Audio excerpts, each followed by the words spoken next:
Olá, tudo bem? Seja muito bem-vindo novamente a mais uma aula aqui, mais uma sequência, mais um vídeo nessa sequência falando aqui sobre a psicanálise. E agora esse vídeo 3, tratando desse assunto que é tão importante para a nossa vida cotidiana e para a nossa saúde mental, a saúde mental coletiva também. Então, é com muito prazer que eu quero começar esse vídeo aqui falando que nós estaremos falando sobre esse assunto e que será de grande importância e certamente vai ser uma aula bem bacana. Bom, para continuar aí, né, dando sequência ao que nós havíamos falado na aula anterior, eu já quero pedir desde já que você se inscreva no canal, você que já tem gostado desse material, que se você tem interesse em aprofundar neste conteúdo relacionado à psicanálise, a mente humana, os dilemas da mente humana, a saúde que eventualmente nós estamos procurando e buscando, né, uma saúde mental, você se inscreva nesse canal que a gente vai estar com certeza crescendo muito juntos, compartilhando aqui conhecimentos. Deixa aqui também seu comentário aqui embaixo, para que a gente possa também de alguma forma estar melhorando esse conteúdo, né? E cada vez mais a gente crescer como pessoas, como profissionais. Se você é profissional, se você é uma pessoa que só está buscando conhecimento para aprender mais mesmo, né? Então vamos juntos aqui nessa sequência. Bom, nessa aula de agora nós vamos aprofundar um pouco mais sobre esses assuntos que nós estávamos falando. Eu quero falar aqui um pouco desse assunto aqui, ó, a histeria. Eu quero aprofundar um pouco mais. Nós falamos um pouco na aula anterior, mas eu quero aprofundar um pouco mais. Por quê? Porque a histeria ela teve muita importância para Freud. Freud considerou a histeria muito importante porque ela foi, através do estudo da histeria, de vários casos de histeria naquele ambiente, naquele cenário ali, é que ele desenvolveu a grande parte, né, das suas teorias, do seu método. Então, o que vem a ser, então, o papel da histeria? Ela teve um papel muito importante no desenvolvimento da psicanálise, porque foi no tratamento desse cenário que ela foi construída, não é verdade? Os métodos usados por Freud foram especializados ou foram aprimorados dentro do tratamento da histeria, como nós falamos até mesmo anteriormente. Ele estudava ali os pacientes e via que o estado mental em que aquelas pessoas se encontravam vinha de conflitos internos pelos quais as pessoas passavam. E esses conflitos internos demonstravam sintomas e reações externas. A própria histeria em si, né? De maneira resumida, a histeria, segundo Freud, segundo ali as teorias iniciais da psicanálise, a histeria trazia sintomas maléficos e prejudiciais para os pacientes. E nesse contexto, ainda no estudo da psicanálise, ficou cunhado aí, então um paradigma do inconsciente. Eu quis anotar isso aqui para a gente poder falar sobre isso, porque olha que interessante. Por que paradigma do inconsciente? Freud foi um pouco ousado. Ele descobriu, nessa descoberta dele, ele viu que essa descoberta quebrava muitos paradigmas da época. A descoberta do inconsciente quebrou muitos paradigmas daquela época. E era até difícil para as pessoas lidarem com essa informação de que existia o inconsciente. Era algo abstrato. Era algo que até então, naquele contexto, não se tinha conhecimento. Então, Freud, ele cunhou ali uma informação. Ele cunhou um estado que dizia que ele trouxe a terceira ferida narcísica ao homem. É como se o ego do homem tivesse sido ferido pelo aquele conhecimento, por aquela descoberta que Freud teve, que era a descoberta do inconsciente. O inconsciente é algo para além daquilo que se pode controlar. E isso feria a imagem daqueles homens ali. Portanto, o que a gente vê nesse primeiro momento? O que seriam as feridas narcísicas, né? Segundo Freud, ali, a primeira ferida narcísica teria sido a descoberta de Copérnico, que a Terra não é o centro do universo e o homem também não é. É como se simbolicamente o homem descobrisse, né, uma ferida narcísica, é como se o homem descobrisse que ele não era mais o centro da Terra. E ele é a primeira ferida narcísica, a primeira ferida no ego do homem. E Freud continua ali o seu raciocínio, né, dizendo que a segunda ferida narcísica seria a descoberta de Charles Darwin, né, que ele trazia ali o confronto do criacionismo com o evolucionismo. Porque até então, para aquele contexto religioso, né, para aquele contexto ali altamente cristão, católico e protestante, católico e protestante, né, se acreditava muito no criacionismo, né? Não estou colocando aqui qual que é certo, qual que é errado, mas falando daquele contexto ali, falando do que Freud está explicando aqui, é como se houvesse um dilema, uma guerra em que até aquele momento quem imperava era o criacionismo, né? São as verdades bíblicas acerca da criação do homem e de como se desenvolveu a sua criação e toda a humanidade, todo o planeta Terra. Esse conhecimento, esse dogma, teoricamente, né, digamos assim, entre aspas, que para Freud ali, né, está dizendo como um dogma, foi ferido pela descoberta do evolucionismo através de Charles Darwin. Então é como se o homem tivesse todas as suas teorias, tudo aquilo que ele acreditava tivesse sido rompido, abalado, os seus pilares abalados pelo conhecimento do evolucionismo, que trazia uma nova forma de explicar como que a humanidade foi criada. Então, quebrou-se ali para Freud, constitui uma ferida narcísica no interior daqueles homens teóricos, de toda aquela sociedade que acreditava até então na teoria do criacionismo, né? Até porque era naturalmente o que se tinha. Então a primeira ferida narcísica vem com a descoberta de Copérnico, né? Que o homem, no caso, que a Terra não é mais o centro do universo, e o homem simbolicamente não é. Isso também ele ficou, de certa forma, chateado com isso, né? Porque parece ser bobo, mas realmente para a época era como se o homem realmente não fosse mais, tivesse mais aquela importância. Era como se o homem não tivesse mais todo aquele valor, né? Porque ele descobre que a Terra não era mais o centro do universo, como se tudo girasse em torno dela, né? Então, de maneira lúdica e de maneira comportamental, o homem se sentiu ali ferido por aquilo, por não se sentir, por não achar que tinha mais a mesma importância que tinha antes, por não estar no centro do universo ali. Foi uma descoberta muito revolucionária para a época, né? Para quem era da área de astrologia, enfim, toda essa área aí. E Freud, então, tabula ali, ele diz que ele então provocaria esse entendimento agora do inconsciente, que é basicamente todo o pilar da psicanálise, é o estudo do inconsciente. Aliás, não só o estudo, mas essa tentativa de compreender, de sondar, de se aprofundar no inconsciente. Então, vem o que é chamado a terceira ferida narcísica. Então, Freud afirma que o homem é influenciado pelo inconsciente e então fugindo ao controle racional dele, e dá a ele características. Isso dá a ele, né, essa característica que foge ao seu controle racional, né, devido agora a descobrir o inconsciente, dá a ele características quase primitivas. Olha que interessante. E realmente, olhando por esta análise de Freud, né, porque ele também passava a analisar o comportamento daquelas pessoas reagiam àquele novo conhecimento. Enquanto Freud falava, experimentava, escrevia seus métodos e ia pegando a reação das pessoas, o comportamento das pessoas diante dessa possível nova teoria, as pessoas reagiam. Porque o que Freud está dizendo aqui?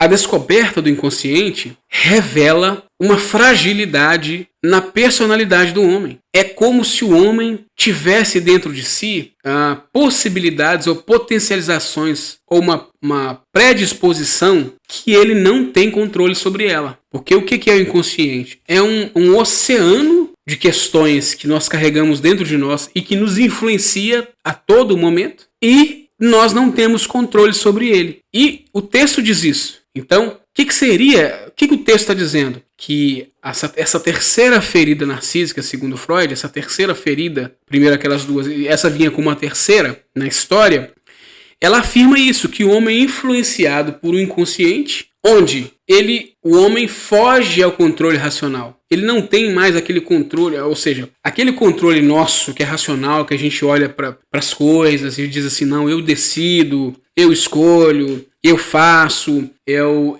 decido a hora que eu quero fazer, que eu quero acordar, a quem eu quero desejar, o que eu quero desejar, eu controlo os meus desejos, tudo isso fica em xeque. Porque eu posso estar admitindo que o que eu estou desejando, querendo, onde estou indo, o que eu faço durante o dia, não é algo que eu estou escolhendo racionalmente, mas sim é algo influenciado por algo que eu nem tenho controle, que é o inconsciente. Logo, segundo lá os textos, os escritos de Freud, era como se o homem fosse ou adquirisse uma característica primitiva. É como se ele fosse um animal que anda por instintos, né? Que ali ele não tem um controle claro das suas ações.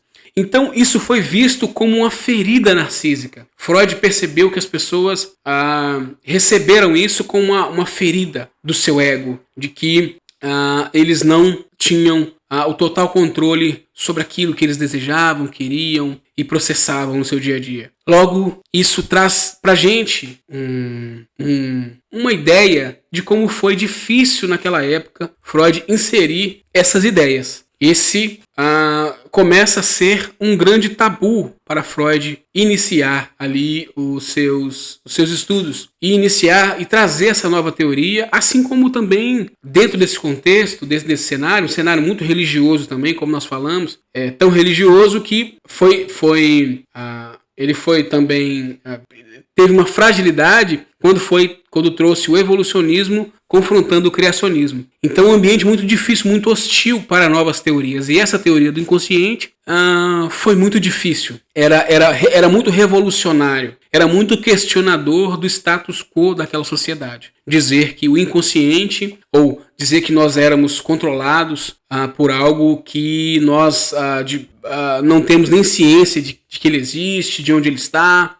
Mas a ideia era exatamente essa. O desafio de Freud era, primeiro, descobrir que existe um inconsciente, descobrir que existem coisas que as pessoas fazem que estão para além do que aquilo que elas estão desejando de maneira consciente. Descobrir que existe esse lugar, descobrir como acessar esse lugar e descobrir como conviver com esse lugar. Então, esse era o desafio e as pessoas tiveram alguma dificuldade para conceber essa ideia.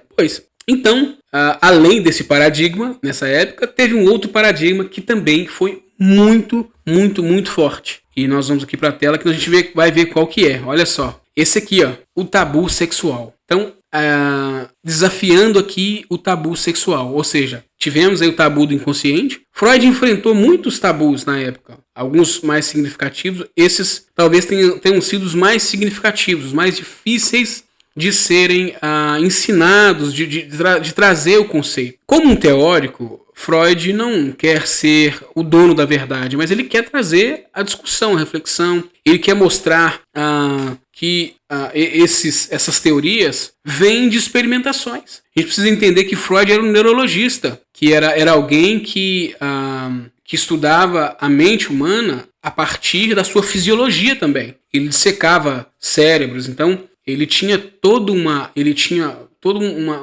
prática de laboratório e de também clínico, né, de terapêutico, muito intenso, de muito estudo. Freud foi muito intenso nos seus estudos. Então, era algo a que se dá uma atenção, pelo menos para que se discutisse aquele assunto. Mas de qualquer forma, era muito desafiador. Então, o tabu sexual que Freud quebrou na época. Olha que interessante. Quebrar esse tabu sexual, o que significa esse tabu sexual? Freud trouxe teorias que deram muito ênfase em uma relação entre traumas com questões sexuais. Olha que interessante. Isso, para a época, foi muito revolucionário. Você associar problemas, traumas, transtornos mentais, a própria histeria, a melancolia, diversos outros traumas, esquizofrenia, enfim, diversos outros traumas e transtornos com questões sexuais, atribuir a esses traumas e transtornos aspectos ou causas sexuais foi um tabu enorme. Numa sociedade completamente reprimida, completamente religiosa, em que falar sobre sexo era um tabu. hoje ainda é tabu para algumas coisas, para algumas pessoas, dependendo da geração da pessoa, da idade. Ainda é vergonhoso, é difícil. E às vezes até vai até um ponto do assunto, mas até certo ponto a gente também não entra no assunto. Então, ou seja, sempre existe um tabu. Sempre existe um limite em que a gente vai falar sobre o sexo. Ainda hoje, século XXI, imagina naquela época, né? Século XVIII, XIX ali, né? Olha que interessante. Aí vem um camarada que afirma que os traumas, os transtornos estão ligados à questão sexual, ligados à sexualidade e também às fases do desenvolvimento psicossexual de uma criança, até a vida adulta. Imagina, por exemplo, uma mulher, talvez, né, somente naquele ambiente histérico, né, da histeria, que era naquele contexto, as mulheres eram mais acometidas por isso, né? Inclusive até esse nome vem da questão do útero, né? Não estou dizendo que é mais mulher que dá, enfim, não estou entrando nesse mérito, mas especificamente sobre aquela época.